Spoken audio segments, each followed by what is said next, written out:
Aqui na nossa frente nós já vemos a igreja do casamento. A igreja foi construída sobre o local onde aconteceu o casamento, onde Jesus transformou a água em vinho ou em suco. A gente vai falar disso no final.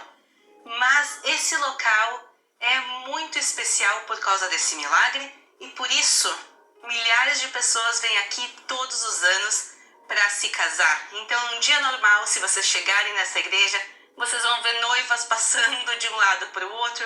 Quer dizer, tem um amor no ar, uma espiritualidade no ar e, sem dúvida nenhuma, ela é uma igreja única. Então, vamos entrar e conhecer um pouquinho da igreja moderna e aí a gente vai falar também do milagre em si.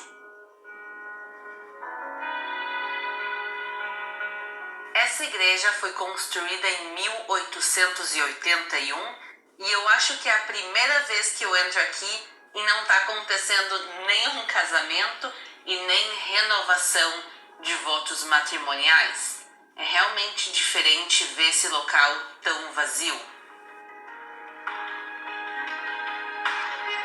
E essa igreja foi construída sobre restos mais antigos que a gente vai juntos agora ver.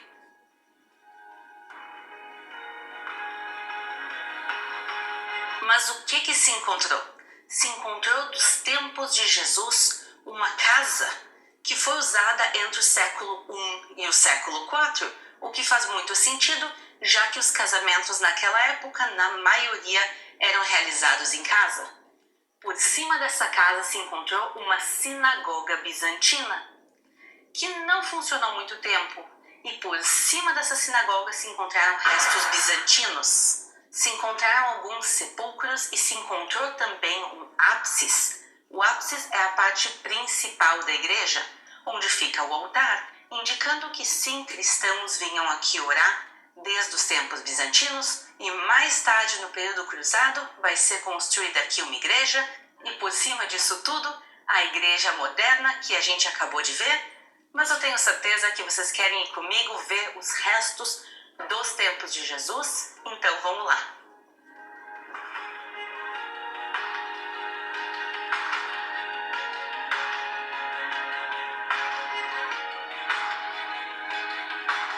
Chegamos agora no nível dos tempos de Jesus. Lembrando que a cidade vai sendo reconstruída e subindo, então a gente está caminhando no nível de aproximadamente 2000 anos atrás.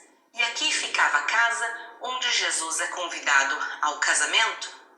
E acontece que no casamento, como vocês sabem, termina o vinho. E Maria vai e fala a Jesus, terminou o vinho. E ele vai responder, não é chegada ainda a minha hora. Até esse momento a gente lembra que Jesus não tinha começado a sua vida pública e por isso até aquele momento não tinha chegado a hora dele. Mas Maria vai dizer, façam tudo conforme ele mandar.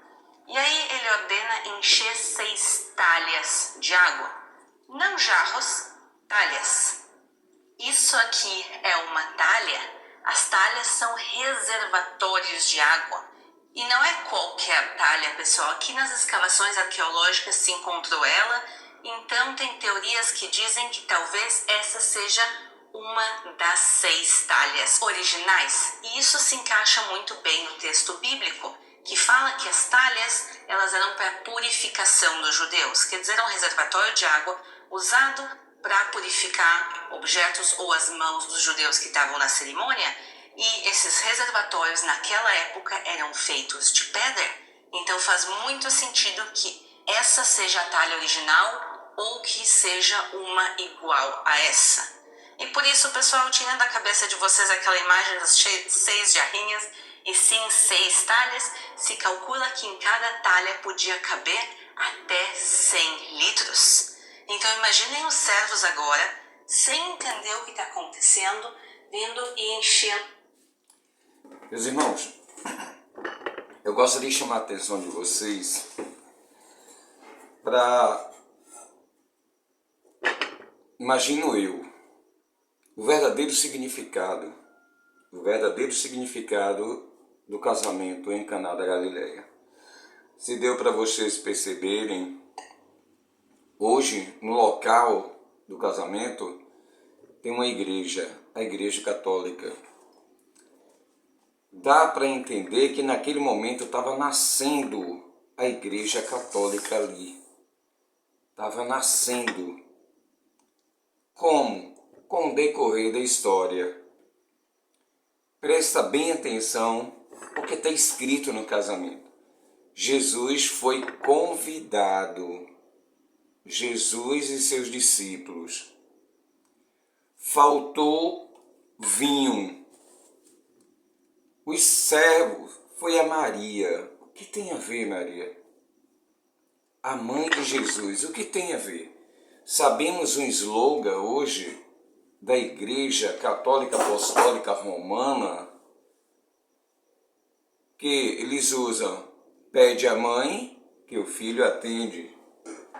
Pede à mãe que o filho atende. Naquele momento estava nascendo esse slogan. Ela foi a Jesus, foi ao filho e falou: ó, eles não têm mais vinho. Foi o que me chamou a atenção na história, foi essa. Olha o que está escrito. Eles não têm mais vinho. João capítulo 2, verso 3. Tendo acabado o vinho, a mãe de Jesus lhe disse: eles não têm mais vinho. O que tenho eu contigo, mulher? Ainda não é chegada, mas Jesus lhe disse: mulher, que tenho eu contigo? Ainda não é chegada a minha hora. Então ela falou aos serventes: fazei tudo o que ele vos disser. Estavam ali 6 talhas, presta atenção nos números, 6 talhas de pedra que os judeus usavam para as purificações. E cada uma levava 2 ou 3 métratas. Jesus lhe disse: enchei de água as talhas, e eles as encheram totalmente. 6 talhas. 6 talhas de pedra. Cada uma levava 2 ou 3 métratas. E as talhas serviam para quê? Para purificação. A água que ali estava era água purificada. Água purificada. Era a água da purificação. Não era qualquer uma água. Era água pura. Era a água que os judeus usavam para purificar objetos, para lavar as mãos. Era a água da purificação. Água pura. Presta bem atenção nos detalhes. Era água pura. Água da purificação. Água pura. Tudo bem. 6 talhas. 2 ou 3 métratas. Quando ele fala 2 ou 3 métratas, o que é que ele está querendo dizer? Aí dá para você pegar nesses números o que aconteceu. Ali estava presente os 2 grupos. A igreja nova que estava nascendo. Por que o casamento? Porque o noivo estava conosco. O noivo estava conosco. Esse noivo que todos já estão aguardando, ele estava ali conosco. Ele veio para a sua noiva.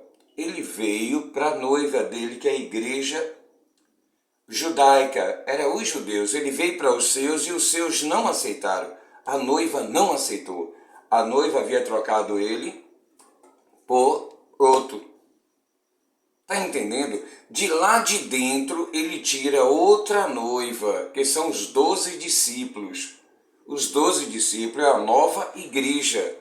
E naquele casamento estava exatamente os 2 grupos. Estava o noivo, a noiva, e agora estava nascendo ali agora. A igreja prostituta, a igreja romana, ela estava nascendo ali. Nesse detalhe que você dá para perceber, quando a mãe se aproxima dele, fala: eles não têm mais vinhos. Eles não tinham mais vinhos. O que é vinho? A mulher, a igreja romana, pegou a taça de ouro e encheu de vinho de blasfêmia. Vinho de blasfêmia. Naquele momento estava a igreja pura. O cordeiro havia saído do meio dos judeus e tirou os 12. Estava ali a nova igreja, o noivo e a sua noiva. Puro, sem vinho. Eles não têm mais vinho. Eles não têm mais vinho. Quer dizer, eles não têm mais abominação. Eles não têm mais idolatria. Eles já estão puro. Faltou vinho. Aonde você identifica? Ele manda encher 6 talhas. Cada talha pega 2 metros ou 3. 2 vezes 6, 12. Estavam os 12 discípulos ali. Só que 3 vezes 6 também é igual a 18. 18, meia é igual a 18. Estavam os 2 ali. Ali está nascendo exatamente a igreja romana. Por isso que hoje está um templo romano em cima daquele local do casamento. Porque estava nascendo naquele momento a igreja romana. Só que as pessoas não entenderam a mensagem. Por quê? Porque as pessoas estão sendo ensinadas, homem ensinando homem. Olha, a mensagem de salvação, ela está dentro da palavra do nosso Pai. Para você começar a ler a palavra do nosso Pai, tu teve que nascer da carne, foi para dentro se batizou, nasceu da água e está dentro da mulher crescendo o Espírito. Lê a palavra do nosso Pai. Ninguém vai poder te passar a mensagem de salvação. Ninguém vai poder te passar a mensagem de salvação, a não ser você encontrando, usando exatamente o que está dentro de você, o Espírito. Só o Espírito pode te ensinar, porque se você aprender a encontrar a mensagem de salvação pelo homem, você vai continuar na maldição, porque maldito é o homem que confia no homem. Você que tem que encontrar.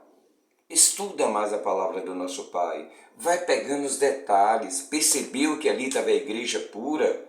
Ali estava a igreja pura, o noivo estava ali naquele momento, aquele casamento era exatamente da verdadeira igreja. Mas o que aconteceu, ó o engano que eles fizeram, ali mesmo veio o engano. Ali estava surgindo a Igreja Católica Apostólica Romana. Por isso que hoje naquele terreno está a igreja. Lembra que a água que foi colocada ali era pura, água da purificação. Ali estava a igreja pura, ela tinha que ser contaminada. Ele foi e transformou a água em vinho. Qual é o sinônimo do vinho? Abominação, prostituição, engano. Só que aquela igreja estava pura. Ele tirou a pureza e contaminou. E aí ele fez um pacto com todos os seus. Qual é o pacto? Lembra da verdadeira Páscoa? Lembra da verdadeira ceia? Qual era o que era que se usava na ceia? E ela é perpétua, ela é eterna.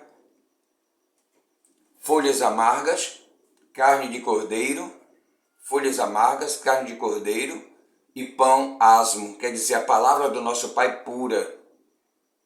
O que foi que ele fez aí? Na passagem dele, ele fez um novo pacto, vinho e pão, vinho e pão. Toda vez que você toma Santa Ceia, essa Santa Ceia de vinho e pão é o pacto que você está fazendo com ele, com a igreja romana, com o mal e abandonando o verdadeiro pacto do nosso Pai. Por isso que nosso Pai pede para que vocês vão à palavra dele, mas com o Espírito. Não deixa que ninguém te ensina.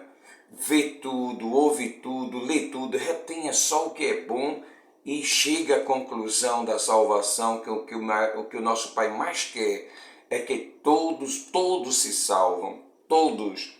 Deu para você entender que naquele momento estava surgindo a igreja, a Católica Apostólica Romana. Esse é o verdadeiro significado do casamento em Caná da Galileia. Esse é o verdadeiro significado. Para mim, isso não quer dizer que é para você. Se você encontrar essa mensagem na Bíblia, ela é sua. Porque a verdade ela não tem dono, ela não é tua, não é minha, não é de ninguém. Mas se você encontrar, lembre-se, é verdade. Verdade ela é livre. Mas a mensagem de salvação ela está aqui nas Escrituras. Encontre enquanto há tempo. O engano está muito forte.